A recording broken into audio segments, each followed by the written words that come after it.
Hey everybody, how you doing, Terry? I'm doing good, Andrew. How are you? So here we are for Take Advantage of Generative AI with Terry White, the Adobe Evangelist. And Terry, did you want to summarize what we'll be going over today? Today we're going to be, excuse me. Today we're going to be doing all about generative AI. So, a few months back we launched a public beta of a website called Firefly, and of course, as with every live stream, the minute it starts, someone The comes to the dogs. door, the dogs go crazy. So they'll settle down in a second. Yep, see, it's already happened.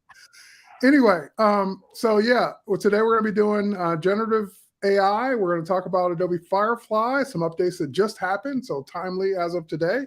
Great. And then, of course, we'll get into how you can use it as a photographer or as a Photoshop user or a person that does Photoshop and maybe Lightroom. We'll talk about that as well. Excellent. And we'll just have some fun today doing generative AI. And I'll cover as many things as I can and answer as many questions as I'm allowed to. Sounds great. Thanks for being here. And Thanks we for got having me. some people coming in here. Someone says, UIX tip says Terry White with a jazzy voice, as I always say. Hi, everyone. And we got someone from Facebook. So let me remind everybody. Please give StreamYard permission to show your name and profile pic so they'll be able to credit you when you comment or ask questions. Just scroll down under the live on Facebook to the description where you see the link for StreamYard.com/Facebook. Click that and give permissions. And then Susan's here. Susan Mathia. So excited about this today. Me too, Susan. Yeah.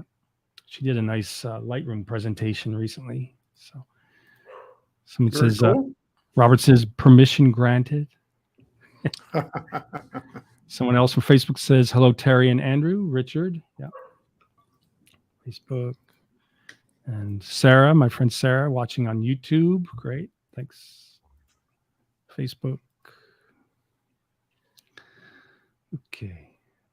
And my friend Karen from Belgium. She does pretty cool AI work in my AI art and digital art group.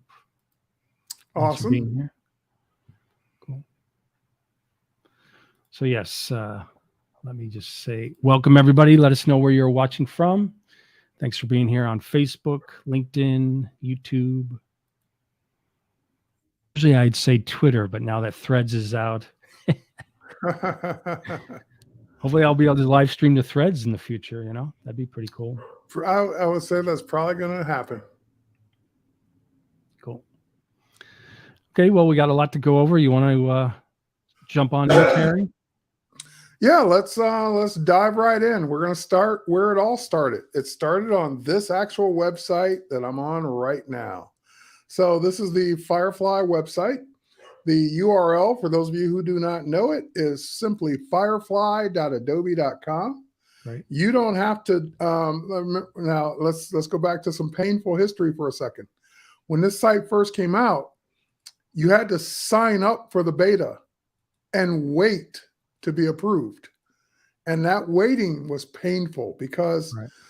it wasn't like 20 minutes a day, 2 days, 24 hours. It was weeks in some cases.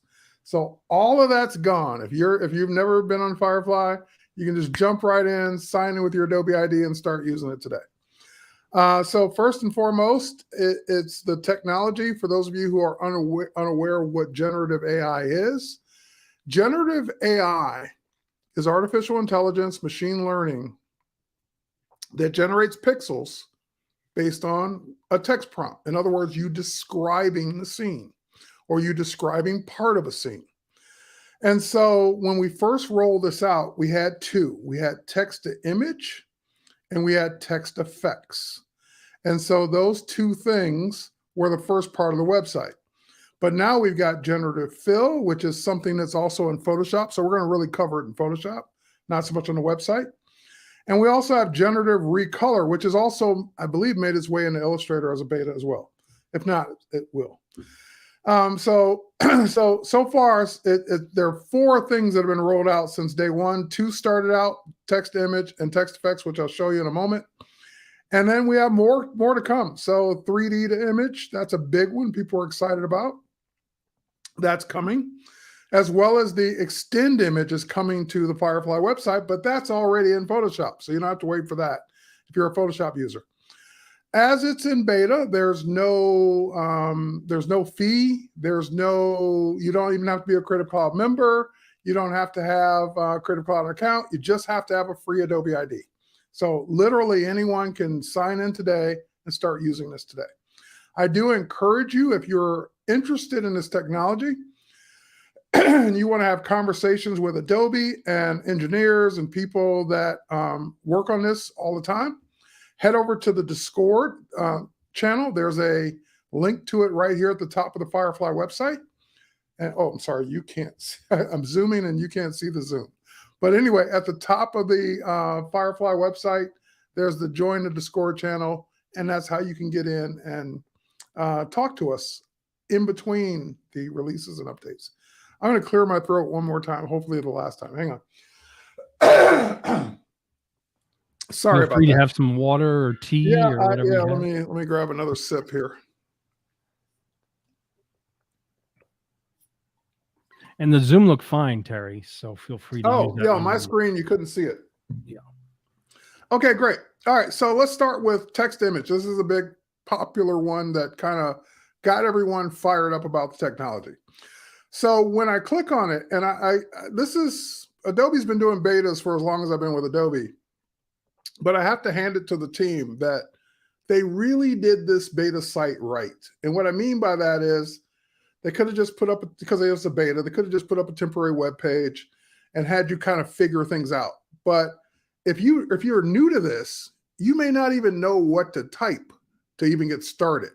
So what it prompts you with just by clicking on any of the modules is examples. And so if you see an example you like, you can click or even just hover and you can see the prompt that was used to generate that example. So if I hover over this one, it's side profile face and ocean double exposure portrait, hyper-realistic photo. And you might say, well, why photo? Because you could want art. You could want illustration. You could want a photo. So that's why photo was as part of that prompt. So just hovering over them will show you what was used to get there. And if you want to go to that example and change the text to something else, you can. Now, if you say, hey, I already know what I want, I don't need to start with an example, you can just simply come down to the scribe and start typing. So you don't have to start with an example. The examples are there to help you get started. So for example, I kind of like this lighthouse. I used to live in Michigan, and I became a fan of lighthouses after I left Michigan. And then I found out that Michigan has more lighthouses than anywhere in the world. Go figure. So now I have to go home to visit the lighthouses I could have been visiting, all my life. Anyway, try prompt. So when I click try prompt, it will show me Firefly, the website always shows you 4 examples from the prompt that was used. And here's another thing. You might type a prompt in today and see 4 results. And then you come back tomorrow and type in the exact same prompt, letter for letter, word for word, and you're going to see 4 different examples. So there's no guarantee that using the same prompt will ever generate the same image. It may, but in most cases, it probably won't. So that's another thing to keep in mind. I'm going to go through some of these buttons to help you with that and keeping that in mind. All right, so here it is. An isolated iron lighthouse shining light out to the sea at night sits on a rocky stone island being battered by huge ocean waves, smoky orange clouds filling the sky. So I'm going to change orange to purple, one of my favorite colors. And I'm going to, I guess this was cut off, symmetrical images. I guess this was what it's supposed to be. A lighthouse shining out to sea during the day. So I'm just changing some of the words. Now when I click generate, we'll see what I get. I have no idea. I've never clicked on this example one time. So this is going to be just as new to me as it is to you. And there it is. So I got my purple sky, and instead of at night, it's during the day. All right, so now let's say you don't like any one of those. I do like a couple of them, but let's say I didn't. If you click refresh, that just starts over. It says, oh, you don't like any of those? We're going to do 4 new ones. And if you keep hitting refresh, every time you hit refresh, it'll generate 4 new ones. And so if you could keep doing this all day long, especially now while it's in beta. But anyway, let's say there's one you like. Well, if you like it and you know that's one you kind of, that's a keeper, you can go ahead and download it right here on the spot. So you can click download. It's going to apply some content credentials to it. And for those of you who are unaware of the content credentials, those are metadata that it puts in the file so that anyone that checks it knows it was generated AI. Okay, then I also have the ability to click the show similar, meaning I like this one, we're on the right track, but I want to see some more like it. In other words, these other 3 don't matter. I want to see more of this. So I could click that. The next one is generative fill. We're not going to do that yet. And then I have the ability to favorite it. So that will keep it in my favorites. So that was a feature that was added later on. People were saying, oh, but I don't want to download everything, but I kind of want to mark things in case I want to go back to it. So now you can't. You can't mark things as a favorite, even if you don't download it. So let's say I like this one too. I can mark it as a favorite. Now, if you see a result you like, meaning that the AI did a good job, you may not want the image, but the AI interpreted the prompt correctly. It gave you a good result, whether you want it or not. Each image has a thumbs up and a thumbs down. So you can rate it. You can let the team know that, hey, the AI engine is doing a good job. So I can click the thumbs up. And if I want to give more feedback, I can tell them exactly what I liked about it. So it was accurately interpreted. It closely matches the requested style. Looks like high quality output, great for inspiration. I wouldn't know if it's production ready yet, but it didn't exceed my expectations. It kind of just met them. And I can submit that feedback. And vice versa. Because this is a public beta, you're going to get some results that are going to be atrocious. You're going to get some results that are going to be horrible. So you need to let the team know the same way with a thumbs down and explain why the results are horrible. People are, when it generates people, we've all joked about this if you've seen generative AI over the last year or so. Hands and faces are still a very much work in progress.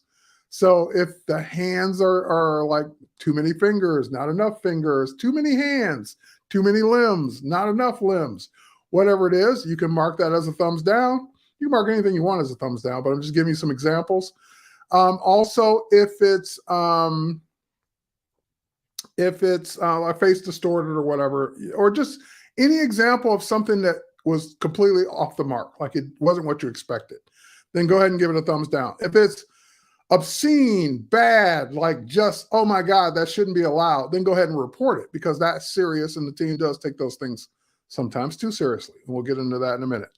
Over here on the right-hand side, you can change things about these results. Now, if you make, just warning you, if you make a change, you're going to get new results.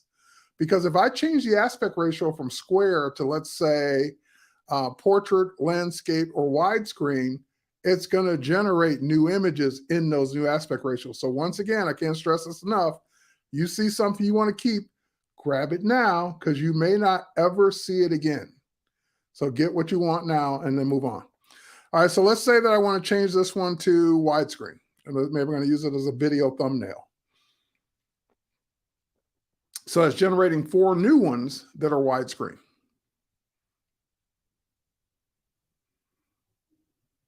And now I got widescreen. And again, none of those are the ones that I just saw. So these are completely different. And so you can go in and change the aspect ratio. You can change the content type. So right now it's on none. I could say photo, art, or graphic. So if I change it to art, it's probably going to look more like an illustration. Versus graphic, I think is more like clip art. If those are my interpretations of them. So these kind of look still like photos to me, but I can see some artistic. Let's try graphic. So Terry. Yep. One thing I think would be a great addition is if they had some type of button where you could save the prompt so that you can have a library of the different prompts you've done. I mean, you obviously can Agreed. just copy and paste into a notes app, but it would be nice to Yep. have one place to go to. Yeah. And thanks for reminding me, because I usually always forget to do this. So here, let me show you the one I downloaded. So they changed that already. Jesus Christ. Okay, it used to. It doesn't look like it does it anymore. It used to name the file. Oh, okay, it's doing it here. It used to name the file as the prompt. So the prompt is still here in the data. But yeah, it would be nice if it just kept a running list of prompts you used. Okay, so we did both of those. Graphic design. Oh, I like the fact that it's keeping those without regenerating. That's nice. And so I'm discovering new things they've kind of tweaked along the way since the last time I was on the site already. Styles. So you have different styles you can apply. These are categories, and the styles are listed below. So popular, these are all the popular styles. If I were to go to materials, these are the different materials. So if I click fur, for example, notice it's adding these tags to the bottom of the prompt. So now if I generate again, I have no idea what fur will give me, especially in conjunction with a lighthouse and water, but we're about to find out. And I'm not really seeing a bunch of fur. Well, maybe in the clouds a little bit, but anyway, different styles to try around. Marble, wood carving. And again, it might also depend on the prompt on the image you're typing in. You also have color and tone. So if you wanted it more warm, more cool, more vibrant, black and white, muted color, so forth and so on. If you want lighting for like a particular time of day, golden hour, backlighting, low lighting, studio lighting, you can choose one of those, see what you get. And then composition, this is one of those also work in progress. I've found that this doesn't always give me what I want. So for example, maybe I wanted to do shot from above. Let's see what that one looks like. Now, I would expect it to be the camera pointing down at the lighthouse, or at least down at an angle. And I've seen that just sometimes just not make a difference at all. So let's see what this does. Yeah, see, this is one of those that just didn't make a difference. Now, I could probably change up some things to maybe force it into that. So change it from art to photo. Maybe that will do it. But I've just seen a lot of times where these compositions just don't take effect the way I would expect them to. It's just shot further out in this case, but not from above like I would expect it to be. So again, work in progress, not necessarily going to give you everything you might expect, because it is in fact a beta. Let me try Closeup. I just want to see if that will make a difference. And Terry, can you take a question? Sure. So David asks, when is the beta finished? I need the full version badly. When it's done. I would love to give you a date and time, but it doesn't exist. It's when it's done. This is not a must be out by September 1st. This is must be out when it's done. Right. So when it's done, that's when we'll all get it. And I don't have a date. I'm not holding one back from you. There isn't a date that exists. Great. Thank you. Okay. All right. So I'm going to move on. Yeah, because these compositions just aren't giving me what I want, but I just want to give you an idea. Now, like I said, if you wanted to just start with your own, I'm wiping that prompt out.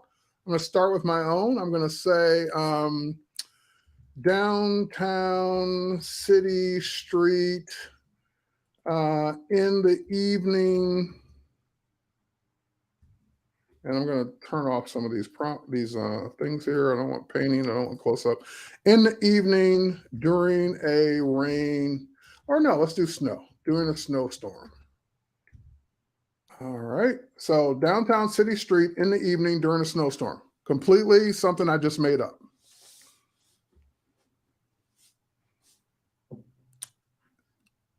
And it kept the photo in widescreen. And that's exactly what I got. Nice. Downtown, city street, in the evening, during a snowstorm. And I can keep hitting refresh until I get the specific one I like. So now I was going to show you a few more of these buttons. So the first button at the top, show similar. We talked about it, but I didn't show what it does. The minute I click that, notice it got rid of the other 3, and now it's going to generate 3 more that are kind of similar to this one. Cool. And my friend Steven says that it'll come out of beta when less people complain about the results. Yeah, the results have a ways to go. So if we're waiting on that, it's going to be a minute. All right. And then on the options, you can submit, if you generated something you think is so cool that other people may want to use, you can go ahead and submit that to the gallery. Remember those images that came up as examples? And if they like it, then they'll use it as an example. You can also use a reference image.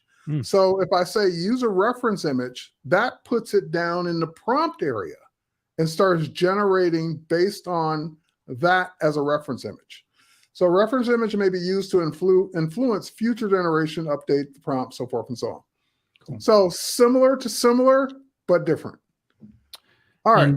And, Terry, quick question. Good question.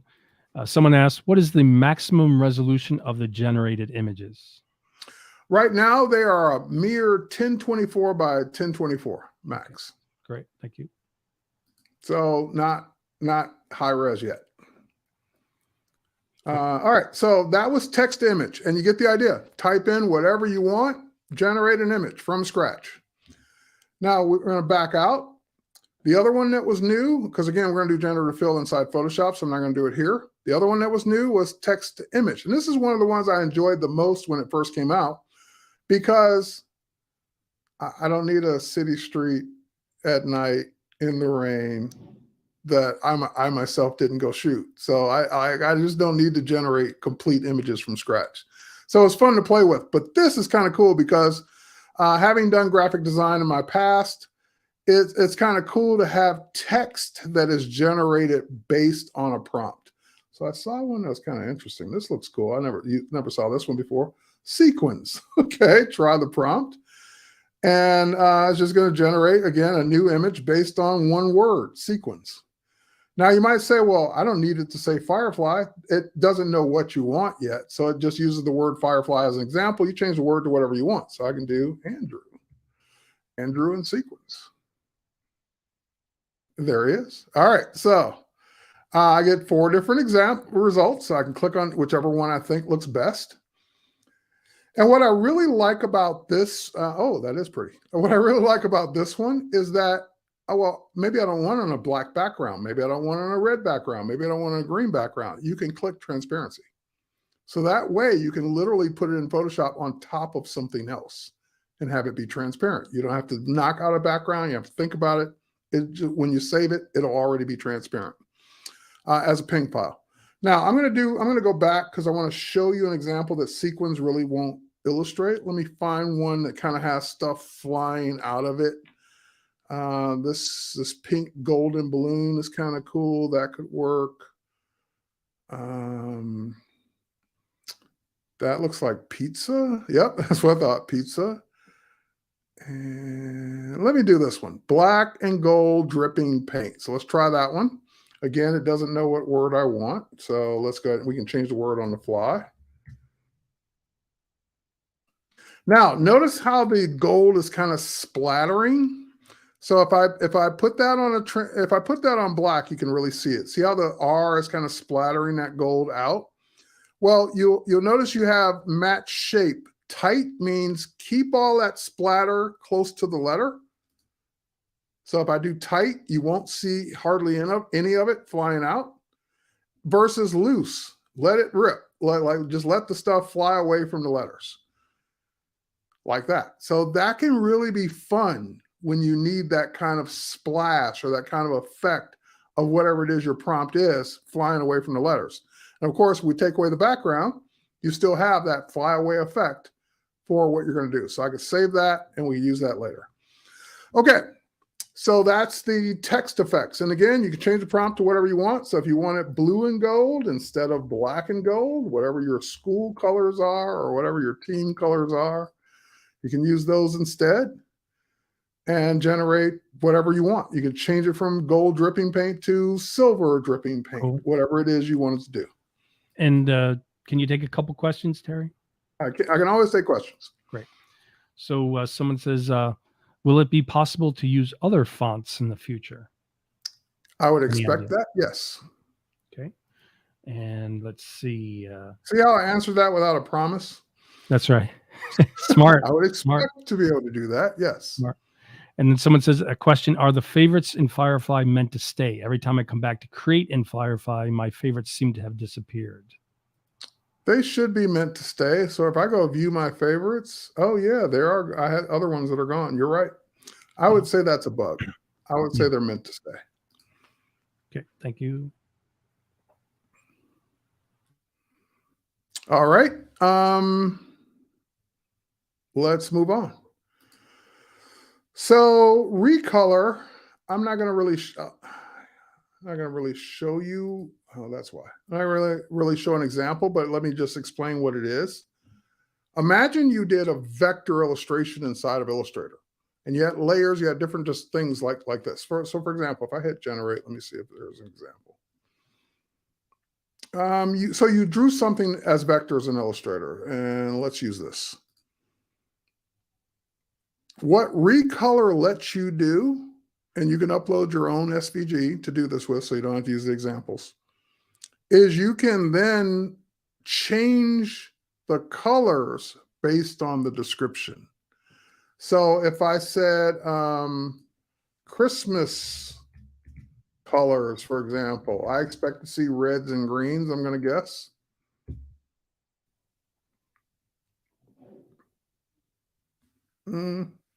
I don't know, that doesn't really feel Christmassy, but Christmas color, you could just kind of describe a scene. Or how about Christmas tree? It's kind of weird to see burgundy for Christmas colors. I know, right? It is AI, it's not human. Yeah, so if I do Christmas tree, I kind of get more of the reds I would expect, some of the greens I would expect. And it's basically just a way of recoloring your artwork based on a description. So based on you giving it an idea of the kind of palette you're looking for, it'll recolor your artwork based on that. All right, so that's the website. And again, the only other thing that we didn't go over, which we're going to do in Photoshop, is generative fill. That's the only other one that's available on the website, but we're going to do it in Photoshop. So let's pop over to Photoshop and let's do just that. So I'm in Photoshop, and like I said, when this all came out, I was excited that we're doing this, but I didn't really have a use for it. Does that make sense? Like I said, I don't need to generate a city street or a fantasy giraffe walking through a fort. Like I just don't need to generate those kind of images. So when it came into Photoshop, I was very excited because now I'm getting to use it to assist in my work. So for example, I'll give you a classic example right here. Someone you took the photo and they say, hey, we need a wide shot of this for the magazine spread. Well, you didn't shoot this particular pose, this particular exact scene they like wide. Uh-oh, now what? You make the canvas wide, get that clone tool out and start cloning in all the spaces that you're going to need, and good luck making it look right, because it's going to take a minute. But now if I hit my crop tool, and I don't want an aspect ratio, let's clear that. And let's escape out. Okay, crop tool. There we go. And I'm going to hold down my Option key just so I can get it both sides. I'm even going to move her over a little bit to that side. There we go. And then I'm going to grab my rectangular marquee tool, and I'm going to select just inside on the left and right side of the frame that we got left, and I'm going to hit invert using the contextual taskbar. So, wrong button. Invert, there we go. And so now it's selecting the white spaces. And now I'm just going to click the new generative fill button right there, and we'll just click generate. And I'm not going to put in a prompt because I want Photoshop to just figure out what I want. I want it to figure out, if I don't describe what to put in that empty space, use the existing scene to draw it for me. And that's exactly what it did.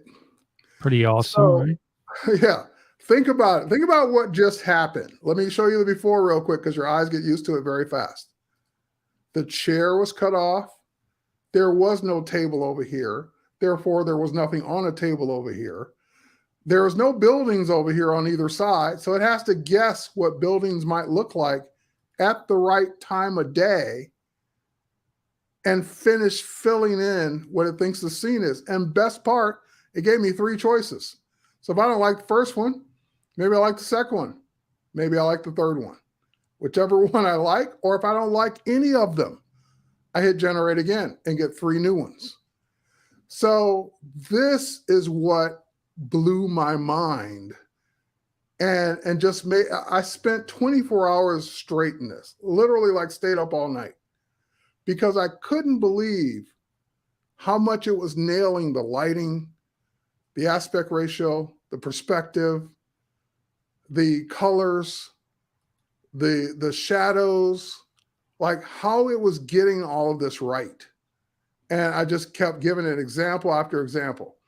Now, and I'll be honest with you, when we're doing these kind of demos, especially for a new feature, one that's not like it just hadn't been around long enough, it's usually, okay, Terry, find a file that works. Like find a demo file that you can use that shows off the feature without too much work. This worked with everything I threw at it. I would say not everything, 99% of everything I threw at it. There were some things that just didn't get.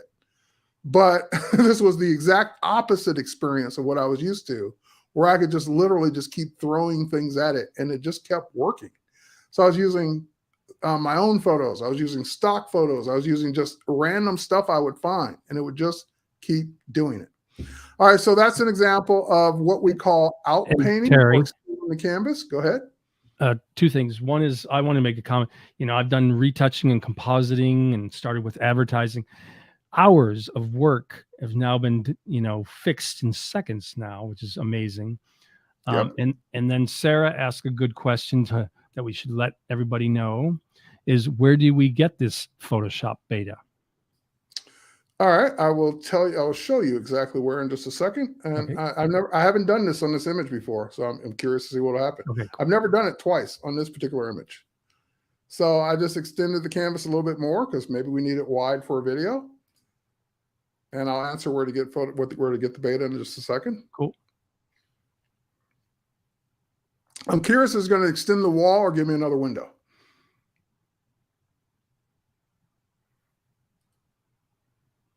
Gave me another window. Okay, so like again, it's gambling. Like I don't know. Is it going to give? What is it going to guess that I need? And I would prefer the window, but I would have been not surprised if it gave me like, you know, just a solid wall across the side. But it gave me another window. It's really nice that the table is in alignment and then the mountain range behind is following that same And again, line. it's following the original because keep in mind, that's the original.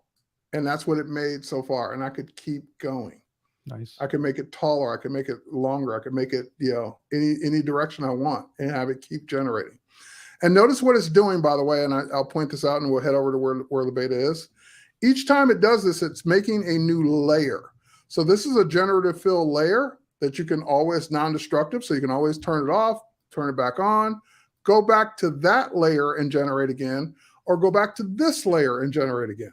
So if you need a new result on the left, go to that layer, generate again. You need a new result on both sides, go to that layer, generate again.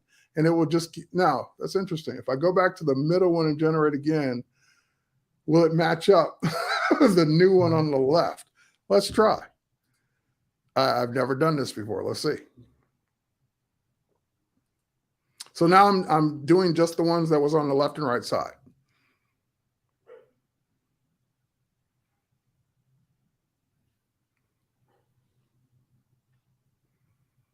And it did. It kept the theme going. The table's getting a little curved, I see here, but that's minor. And that was only on that one result. That one's better. The chair got really funky on this one. It's like turned into a sofa. There we go. Back to a chair. So Terry, a couple questions. Sorry to interrupt. Rick asks, are you limited by resolution? 1024 by 1024. Yes, you are. So these results, even though you could have start with a 5,000 by 5,000 image, but the results, every time you make a selection, those results are resed up from 1024 by 1024. So that is the limitation of what Firefly generates, but no, you're not limited by what image you start with. Right. All right, so let me, And before then another one real quick, sorry. well, let me answer the previous one first. So where do you get it from? That's right. So head over to your Creative Cloud and you'll notice there's a section in your Creative Cloud app called Beta Apps. That's where you go get it from. So you'll see Photoshop in the Beta Apps. That's where you install it. You don't have to uninstall your previous version. Both versions can stay installed, and you can launch the beta when you want to play with the beta, go back to the production version when you want to do real work, and you could just use the beta version. It's up to you. I very rarely launch the production version because the beta one's working fine, but you can keep both installed. Okay, now for the new question. Excellent. And then let's see. So someone says from Facebook user, someone says generative fill is amazing, but I've been having a lot of issues with anything that involves skin. What am I doing wrong? Nothing. So as you might imagine, for a big company the size of Adobe, the last thing Adobe wants to have happen is something get generated or created that's inappropriate. Let's just start with that. So when you have something that's skin and it's touching the area that you want to expand or fill or whatever, which usually means you want more skin, it's afraid to do that. So you're probably going to get lots of errors that say, sorry, this violates our whatever, our guidelines or whatever, because it's just erring on the cautious side. Now, we're aware that that's not a good thing going forward, and we are aware that not everything that it's going to generate is going to be bad. And so it's going to eventually get better or get fixed.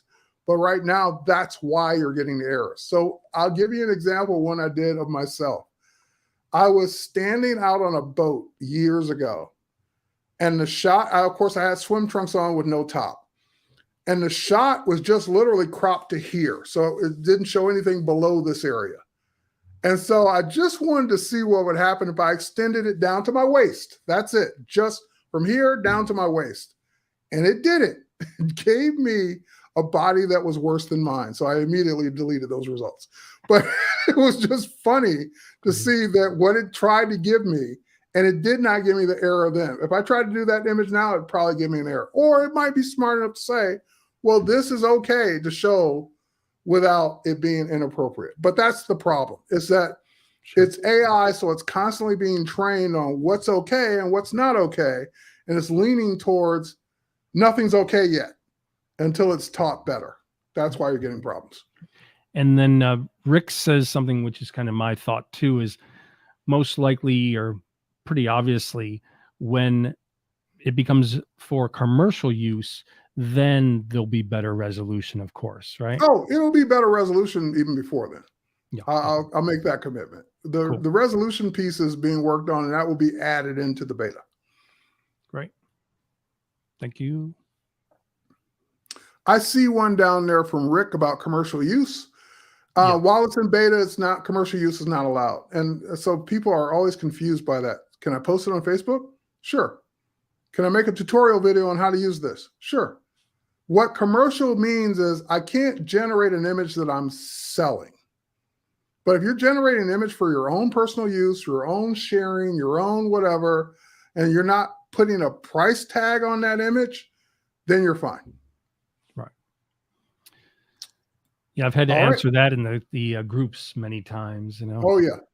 Because not for commercial use doesn't necessarily translate to everybody what that means. Oh, speaking of translating, I forgot one thing. Cool. I'm going to head back to the website real quick because I forgot to show you the new thing that just happened today, and then we'll go back to Photoshop. Text image now supports, as of today, 100 languages. So I have a note, because I don't speak another language, sadly. I have a note of something I had the translator translate into Spanish. And what I had it translate is beautiful forest in the rain. So I'm just going to paste in the Spanish of that translation and hit generate and see what happens.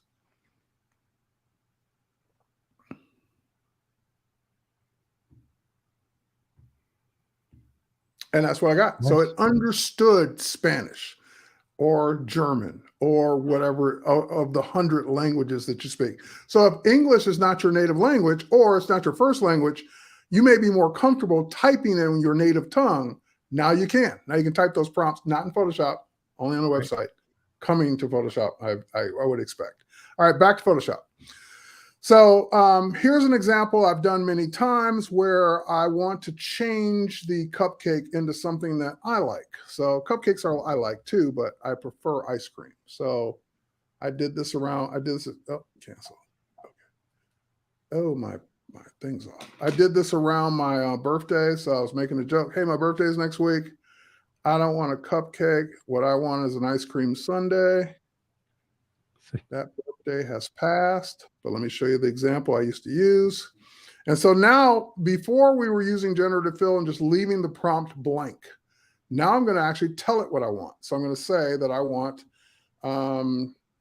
caramel sundae. So I'm just typing those words right into the prompt using English only in Photoshop right now. But hopefully it'll get the same 100 languages soon as well. Right. And again, when I did this example and I noticed the things it was doing, like casting a shadow on the wall, being lit by the sparkler, giving me 3 choices to pick from, the perspective, having it sit right on the table the way it's supposed to. I selected outside that area, but it knew it was smart enough to know what to do. And I would probably say that's that a good this one. Third one I like. Yeah. Oh, you like third one? Okay, we'll keep third one for you. It looks real. All right. Yeah. My birthday's passed. All right, so let's go. We'll keep it yours. And then, of course, I wanted a toy for my birthday as well. So I'm going back to my kid days, and we're going to do generative. So I just made a rectangular selection. I'm going to do toy, robot, taking a picture, because that doesn't exist like that. That I'm sure it has to make up. And I got the guidelines. So for no reason whatsoever, I should not have gotten the guidelines. So sometimes I'll just do it again. So this might be a good example when you copy and paste. Toy robot taking a picture.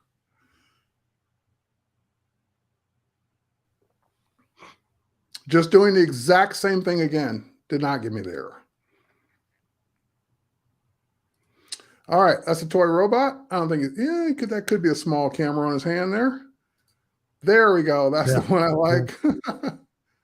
And he's taking a picture of something else. But I like this one because he's smart enough to be taking a picture. Second one's good. Yeah. All right. So again, these are just layers. I can come back to either one of these layers. If I want more ice cream sundaes, hit generate again. If I want more robots, go to that layer, hit generate again. I'm going to show you another example here of 2 things in the next photo. So you get the idea. All right, let's go to the next photo. This was also one of my favorite examples when I first started using this. I took this shot in Milan. So this is one of my photos a few years back. And I didn't get up early enough. So I'm bombarded with people in my shot.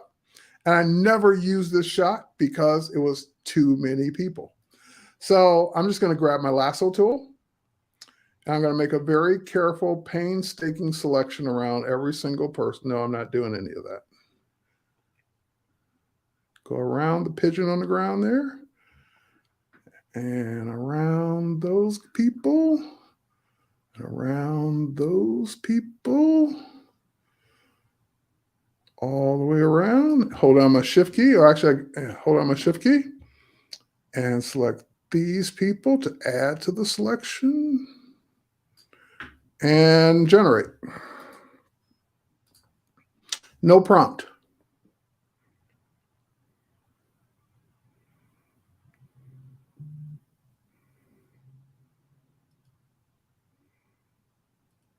Wow. That would probably be the one I'd use. Oh, no, that would be the one I'd use. Yeah.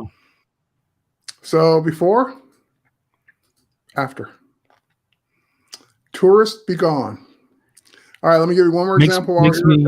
Makes me almost want to cry for all the hours I've spent retouching in my life. I know, like that's why I never used the shot. I wasn't going to take the time to get rid of all those people. Generative fill, clouds.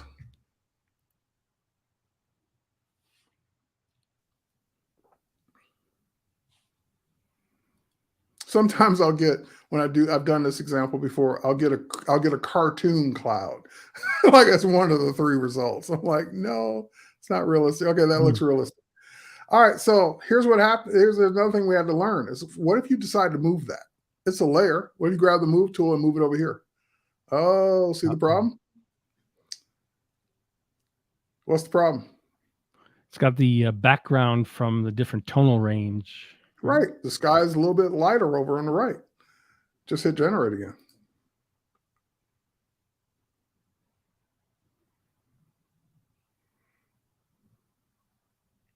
Cool. Nice. Done. And if you move it back, you got to generate it again. Same problem, yeah. I like the fact that it always gives you variations, you know. Yeah, I love that. So, Terry, there's a question.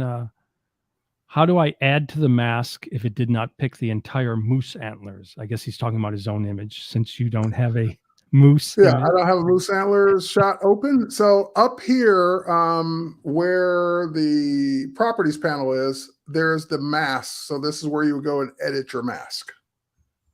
So you would just edit it there. Here's the mask also. You can edit it there and then hit generate again. So the mask is there ready for you to edit. And my friend Heinrich is making a joke. He says, and now we can delete all the old tutorials from Terry where he taught us all the good retouching techniques. Yeah, it's one of those things where I don't know that we're going to ever be using that stuff. At least it's not as much we used to. All right, let me give you a couple more examples because we're going to run out of time otherwise. Still got I'm going to give you something that I'm going to give you one that like I thought of, and this is one that I was like, huh. I know I can't really use it. So here's the problem. You can't really use it for retouching in its current state, at least for like, because here's why. If I say, if I select her lips and say green, it's going to give me a new set of lips that are green that aren't hers. So that's why it's not really good for retouching, because it's going to replace the features of the person. But I thought, well, what about this glaring glare here, this reflection in her eye? There's enough of her eye for it to build another part of the eye and keep it. So I held down the shift key to get the other one too.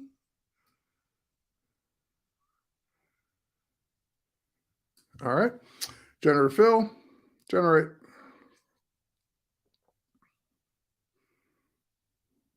No prompt.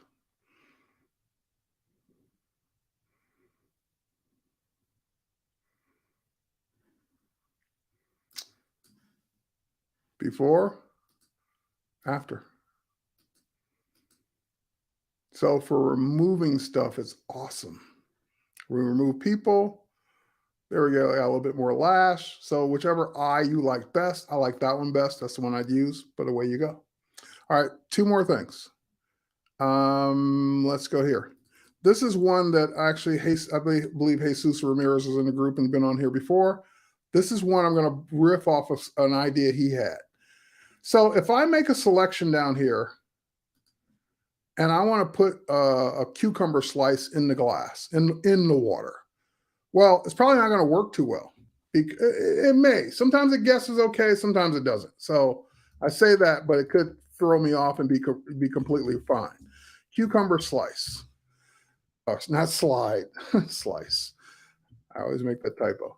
So what will likely happen is that it will be on the outside of the glass and not look real. So, but sometimes, like I said, sometimes it gets it almost right. Like that's almost right, but it's still on the outside. It's not real. That's definitely pasted on the outside of the glass, pasted on the outside of the glass. So this is a problem because I want it to be in the water. So here's what I'm going to do instead. I'm going to hit the letter Q and go into quick mask, something we haven't been in since the early 90s. All right, so I'm going to grab my brush tool and I'm going to set my brush. Am I on my brush? Where's my brush? Okay, I'm going to set my brush to 40% gray. So 40% black, basically. And that's a good mask amount. So that's changing the intensity of the selection. So it's making a selection when you're in quick mask. And when you get out of quick mask, hit the letter Q, it actually makes everything else the selection. So it basically cut a whole lot of that. So I'm just going to hit invert. So now that becomes my selection. So quick mask, 40% brush, invert the selection once you come out of quick mask. And then I'm going to do the same prompt, cucumber slice, slide, slice. All right, generate. So that 40% intensity, not opacity, is going to hopefully do that. It's going to make them look like they're in the water. Look at that. Look at how that actually looks like it's in the glass. That's the best one. So if I zoom in on that, it's inside because of that 40% intensity. It's pretty cool. All right. Last but not least, and then we can do more, but I just want to get these out of the way. Yeah. Yeah, we do. I always do questions. Here's another one. This is actually, if I go to my downloads, do I have it in my downloads? Yeah, here it is. Here's a video. So just two people, looks like they're on vacation, maybe honeymoon, whatever, walking down the middle of a path. And it's a vertical video. And we wish we had it wide. We wish this was a wide video. Problem is, it's not. It was shot tall. However, this is a best case scenario because all the action is happening in the middle. The sides don't change. It was shot on a tripod. So this goes out the window. If you're moving the camera around, it's not on a tripod, you're panning, the whole scene's changing, they're walking across the whole thing, all that goes out the window. But in this case, perfect scenario. So what I'm going to do is go into Photoshop, new document. I select a preset for 4K and wide, and we'll click create. That'll give me a blank canvas. Now we'll hit place. We'll place, it doesn't matter, embedded or linked, doesn't matter. Embedded is going to make the Photoshop file bigger because it's going to include the video. And we're going to go to downloads, which is where that Adobe stock video is, and we're going to go ahead and place it. Now, a lot of you may not even realize you could bring video into Photoshop. That's not new. That's been there for years. But I have this video. I'm going to go ahead and center it. Great. And then I'm going to switch my workspace from the photography. Oh, yes, commit from the photography workspace to the motion workspace. And that's where I get the timeline. I'm going to go ahead and say, create a video timeline. So give me the video. And sure enough, there it is playing. I'm scrubbing it in Photoshop back and forth. Okay, great. So the video's there. Now I need the rest. So I'm going to grab my rectangular marquee again, select the just inside the whole thing, invert that selection. So now selecting both sides of the white, generative fill, generate.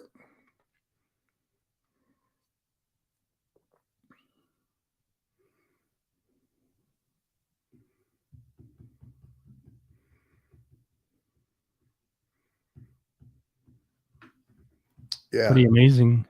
I love it. 3 choices. Ooh, I kind of like that one. That's kind of neat.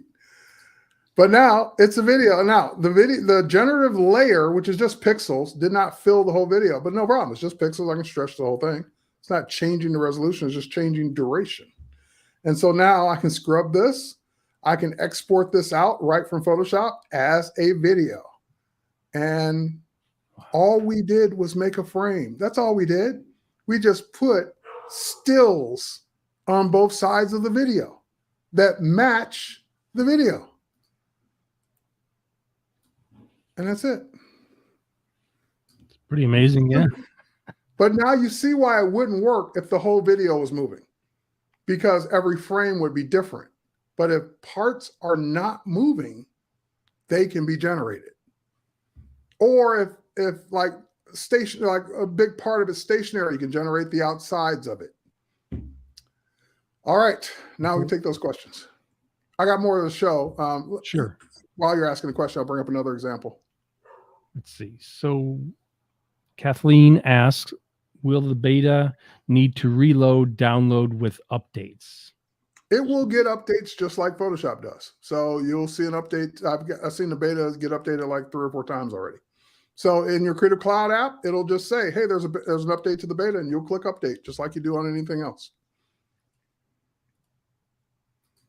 Okay. Any questions? Other questions? Just a lot of nice comments though. Like Sarah's like, what? I know what. And Rick is like super cool. All right. Sarah says Terry the Amazing. This one blew me away. And this is one, because when this first came out, I was challenging it constantly. Well, okay, it did that, but it can't do this. Oh, crap, it did that. Okay, well, it can't do this. I kept throwing stuff at it. Sure. And it just kept doing it. So here's another one I threw at it. So I saved the selection just so I wouldn't have to do it in front of you. So I'm just going to load that selection in, women on the sides. Click OK. So just imagine me taking the lasso and going around the woman on the left and the woman on the right. That's all I did. Now, keep in mind, her head's leaning over. She's part of her shoulders covered. There's a hand. Yep, there's a hand here. They're interacting with each other physically, like in each other's space. Generative fill. Generate. No prompt.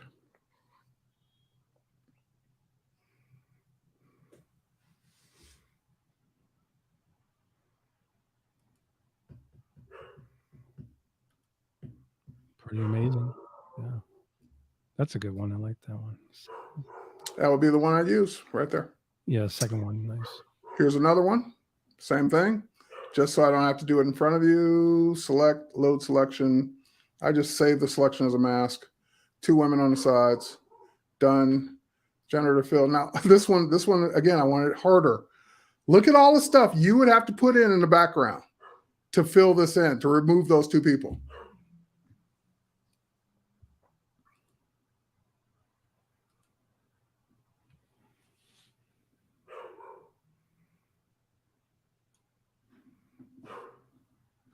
Oh, it only gave me 1 result. Let's do it again. Interesting. Because it thought the other 2 results weren't good or violated something. Now, someone always comments, oh, you lost her arm. No, I didn't. Her arm wasn't there. Same arm. I didn't touch the arm. That's good. Yeah. It's interesting how it changes the hair, like made it long. Yeah, because again, it's having to guess of what the hair used to look like because it can't see it. Like her head's completely covering her hair, so it has to guess. But there you go. And again, look at the background. So imagine, calculate all the hours you would be spending having to do any of this. And what I equated this to when this first came out was it takes the old, no, I want to use a better term. I had a better term. I can't think of what it algorithm. was. No. It takes the out of Photoshop, because if someone said, I'm going to pay you to do this, you go, okay. Because you know how much time it would take for you to do it manually. And you would do it, but it would take you hours, days. I don't know, however quick you are, it's going to take you a lot longer than it just took me. So this is what excites me about any of this, is because it's so fast and the results, even in low res, are so good. And it's a beta, so it's only going to keep getting better. Questions? So I was going to say, now it's going to become a moral issue, whereas when you use this for commercial use and it does it in seconds, will you charge your client for seconds or for hours? I always tell people I charge by my talent, not by my time. So does that make sense? Yeah. Someone says yes, but if I bill $300 for a 3-hour job, what do I bill now? Yeah, similar questions. Yeah. Well, what's the project worth? Still bill the time it would have taken you to do it manually. You just got a faster tool. Right. And then someone on Facebook, there it is. Is there any way to maintain copyright to our image when using AI? Nope. Because these pixels don't belong to you. Right. So even filling in the stairs, those stairs didn't exist. So I don't own the rights to those pixels. Okay. I think someone showed up a little bit late and they said, I need the steps to do this. And is this in Photoshop and Lightroom? Not in Lightroom, only in the Photoshop beta, which we showed where to get that in your Creative Cloud app. Under the beta section, go download the Photoshop beta. Right. And for the steps to do this, I will be posting the link to the recording in the groups and all over social. So do watch it on my Digital Art Drew YouTube channel. Watch it again and again. And you will see all the steps. It's a lot of great stuff today. So, and then Rick says he gets paid for 50 years experience is what. Exactly. That's what you're getting paid for, not that it took you 10 minutes versus 20 minutes. Right. So once again, issues with this being used for commercial use right now. Someone asked, do you have printing rights? Not right now, right? You don't have any rights right now because it's a beta. So no commercial use. You can print it for yourself personally, sure, but you can't print it and make a print and sell it. That's commercial use. Right. All right, this is a fun one. And I'll keep taking questions. I'm just going to draw a lasso area in front of the elephant here. We're going to address the elephant in the room, as I like to say. Sweet. Generative fill, pond of water. This is cool.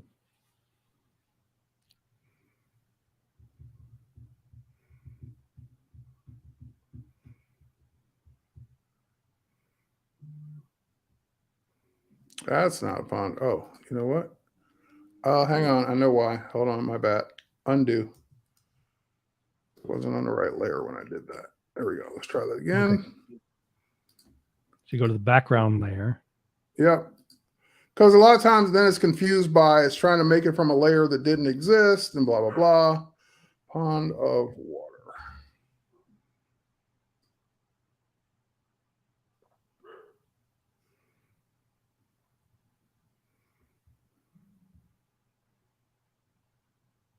Oh, it's still on the wrong layer. Hang on. That should be on this one. I just realized it's still in the wrong layer. Oh no, let's do it one more time. That's the layer it should be on because that exists. These pixels didn't exist a minute ago. Okay, pond of water. There we go. If I'm on the right layer, it should work now.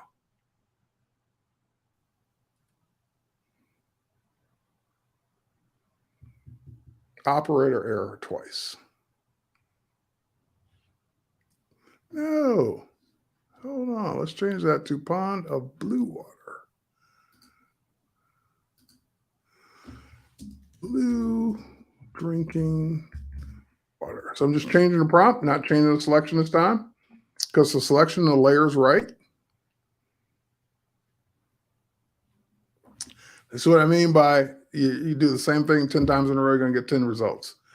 So this is more than likely a selection issue. Yeah. Let's do this one more time with the lasso. I'm not going to go to the edge this time. And more questions, Terry? Absolutely. So I'm just working while you're asking questions. Right. So someone says, how do people even know if something was created with AI? For example, if someone was trying to use this commercially, how would anyone know the difference? Is it written into the metadata or something? It is written into some metadata on certain things, but it wouldn't be written into this, and no one would know.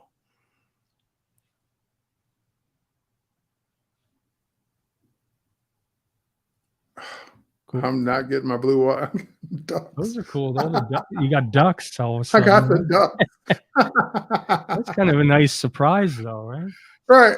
Again, I'm surprised every time I run this. So this is the first time this isn't working for me, but I'm going to try it on one more image if it doesn't work here. And here's an interesting question. I don't think it's possible, but it's interesting. John asks, can you select two images on two different layers to make one image? You can select the parts in the middle. So I've seen that done where people select, they have two layers of two people that were different photos. They weren't next to each other, and they select the part in the middle to make it look like they were in the same photo. I've not tried that, but I've seen it done. Rick says maybe you would try for a prompt reflecting pond. I don't know. Nope. Yeah, that should work, but I've also done pond of water a million times. Right. It's just today it's deciding not to work on that image.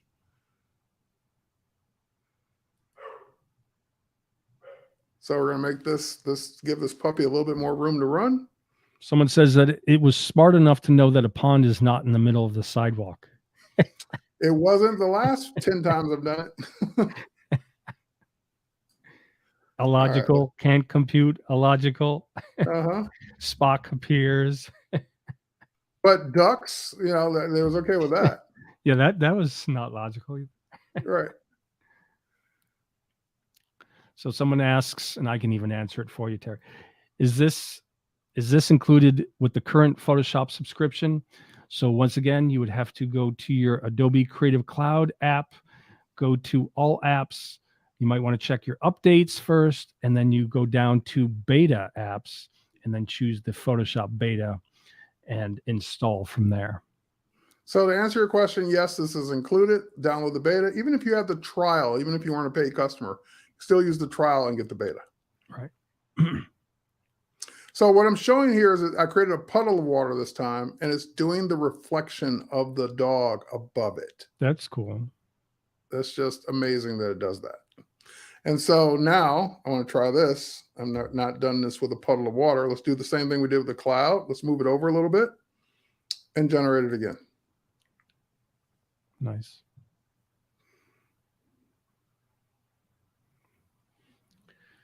Someone asks, are we going to be charged extra when the full release comes out? I have no information to disclose at this time around pricing. One way or the other. Yeah, then there's all these comments related to that. You just answered it. And and whatever you guys are commenting, you're just speculating because right. It has not been written yet. Any other questions? I'm just playing. Well, they're similar to that last one, but when public, will generations be limited or cost extra? No information on cost, so you can ask a million cost questions. The answer is the same. Someone says phenomenal. Yeah. Very cool. And in your defense, too, about the elephant image, Steven says, I've seen a presentation Terry did where it did work. So. Oh, yeah. You can go watch my video of me right. doing it. I've done it before. Sure. It's just like I said, with generative AI, you just never know what you're going to get. So I want to show this particular portrait. I don't see my other one. So here's another speculative one. Yep. So Jay asks, regarding commercial sales, is a photograph using content-aware fill restricted? I don't know if it's restricted in a sale, but it might be in a contest or a gallery show type of contest. Yeah. Yeah, I mean, it depends on what you mean by restricted. Restricted for what? Restricted for sale? No. Restricted in a photo contest? Probably. And then Stephen is asking, will Terry be at BILD Expo 2023 in New York City put on by B&H? I just got asked that earlier today, and I've not been asked. So I'm going to say no at this point.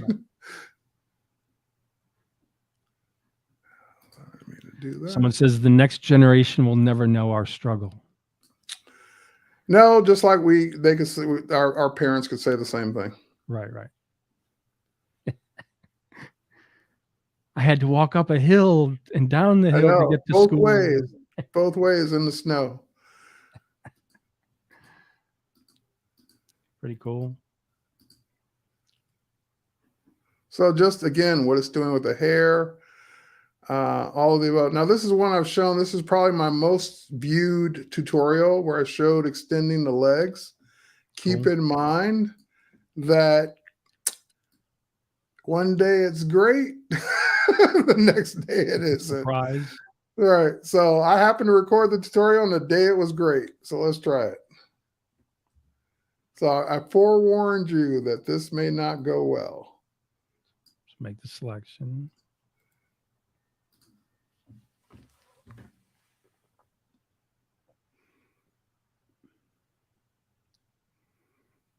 I saw it a couple times. It put her feet on backwards.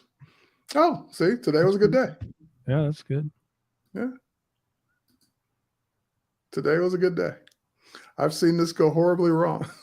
So, oh, by the way, so same thing. If you have a horribly wrong, like it's just completely bad, feet backwards, distorted, whatever. Same thing. You have a 3-dot menu for each result. Good result, bad result. Explain. You can explain why. Interesting. So I can say good result. And that way it learns. So you're helping the AI get better by reporting good and bad. So don't be afraid. No one's going to take it personally if you report bad. It needs to be reported. Nice. Yeah, pretty amazing stuff. That's for sure. Definitely.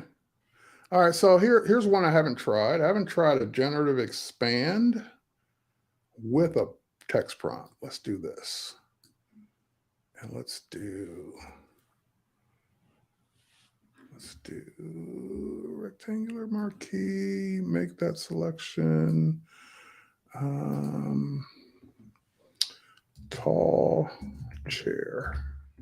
Now I'm afraid this probably won't work the way I expect because the selection's too tall, but let's see.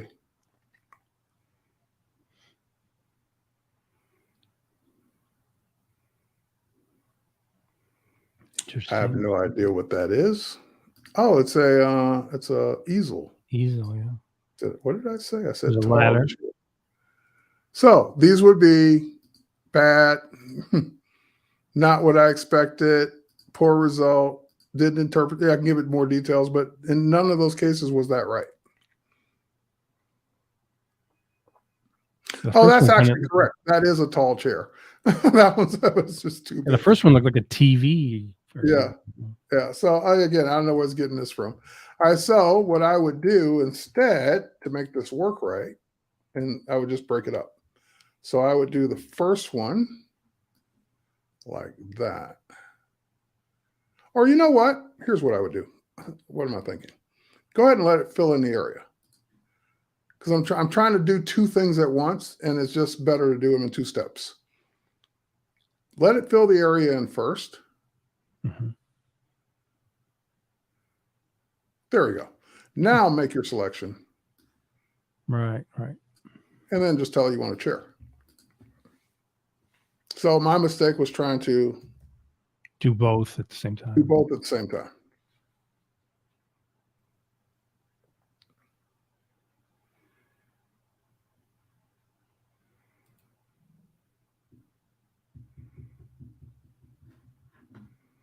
Perspective is off on that. That's better. It's interesting. It's as if they took the white of the chair by the white of her top, right? Yep, probably. So I would say that this one's not quite right. I would definitely give that a poor result. And by the way, here's another tip.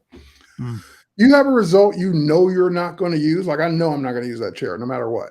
I may not use any of them, but I'm definitely not going to use that one. Then no sense, not only report it, but no sense keeping it in the file. So go ahead and delete it. Because all of these results, if you save this file right now, make the file bigger. Right. So get rid of all the results you don't want that you're not going to use to keep the file size smaller. All right, cool. All right. Anything else? No, just pretty amazing stuff. Thank you. So let's see. So yeah, thank you so much. Any other questions? Rick asks, could you give her a big coat and cover her mid-drift or rift, or would you get a skin issue? I would not get a skin issue. I shouldn't get a skin issue in that point, because at that point, I shouldn't. I'll leave it at that. I shouldn't. Let's try it.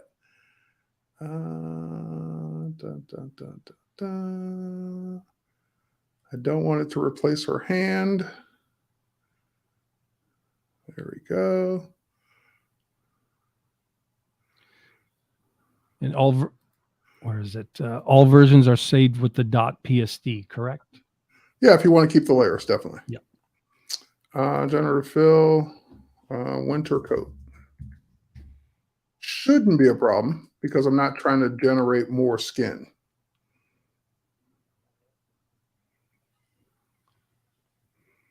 No matter how many times you answer this question, people keep asking, when will AI results be available for commercial sales?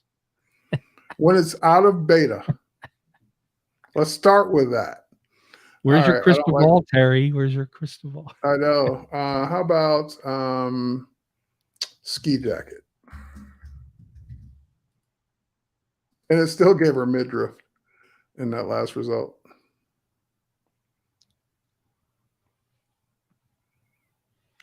Okay, so in this case, my selection's probably not long enough. So let's see if I can go ahead and modify that where we were here.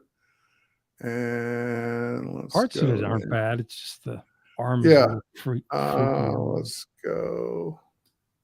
Oh, hang on, where are we?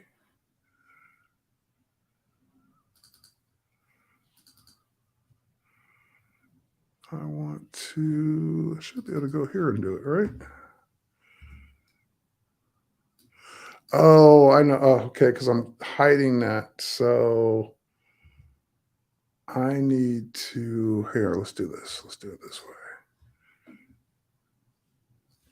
Lasso. Oh, hang on, lasso. Add.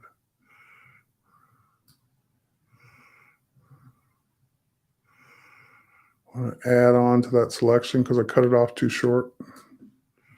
There we go.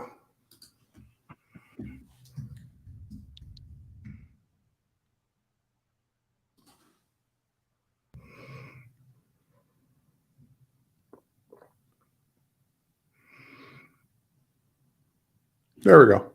So that starts giving me the kind of results I would expect because it's the selection was so close to the original that it thought I wanted to keep getting the funky original. now. Yeah. Oh, I know. That's what. So hands, like I said, 6 4 fingers, results. So, 7 fingers. yeah, I don't know. It's just something in her hand plus the hand was bad. So that would be a bad result. So someone named UIX Tips on YouTube says fashion design and Photoshop beta would be a nice Terry White stream. Fashion design and Photoshop beta. Okay. All right. Here, let me show you an example of that.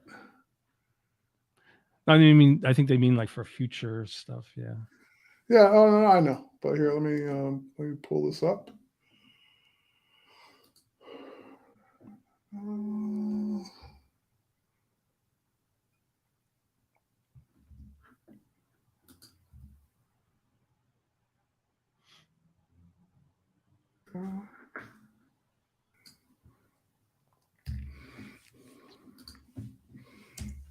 Lightroom.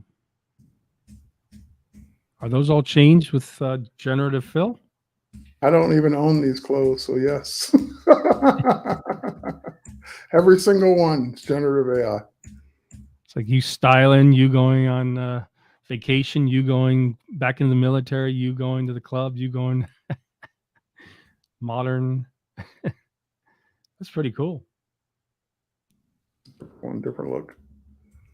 Well, yeah, it's very easy and possible to do and change. So now, as a photographer, do you really need 16 wardrobe changes, or do you just need one good shot and then you keep changing the wardrobe to whatever they ask for? Sarah says it's like fashion plates. Steven says some of those you should go out and find. They look good on you. I know. I some of the stuff I've made that joke before. It's like, now I want these clothes. Yeah, that looks good. You got the leather, Terry. You got to wear. Yeah, I know my boss liked the leather one too. A little bit warm now for leather. Oh yeah. Probably would never get a chance to really wear that now. Well, it gets cold in Atlanta. Cold, snow. Yeah. Well, this has been awesome. Thank you so much, Terry. And want to let everyone know that besides Facebook, social, what are you on Facebook? I know that you can find you at terryleewhite.social, and that probably lists everything, correct, Terry? It does, yeah. So terryleewhite.social, if you want to type that in for people. Right. That's where you can find Terry. That's where you can get to my portfolio, my YouTube channel, all my social. Everything. Cool. Everything at terryleewhite.social. Excellent. And I just wanted to remind. Yep. And I just wanted to remind everyone that you can subscribe for more Photoshop and Lightroom or AI art and digital art focused live streams and tutorials on my youtube.com digital art Drew. So youtube.com Digital Art Drew, and that's also where you will be going to watch the recording of this great event. Digital Art Drew on YouTube. Tell everybody. And then a little shout out to some of the groups. So you might have found this event through the groups already, but if not, please come and join the Photoshop and Lightroom group, facebook.com/groups, Photoshop Lightroom group, just past 351,000 members. Also come and join the AI Art and Digital Art group, facebook.com/groups, AI Art Digital Art. That's about to pass 13,000. And then my friend Heinrich runs a fun group for the Adobe Firefly group on Facebook, facebook.com/groups, Adobe Firefly. So yes, do follow those groups. And it looks like Terry jumped out. So thanks again, Terry. And thanks everyone for watching. Do keep your eye on the top of the groups for the link to the recording. And once again, do consider subscribing to the Digital Art Drew channel on YouTube to watch more of these wonderful live events that I've had. Thanks, everybody. Appreciate you. And keep your eye out for more and more.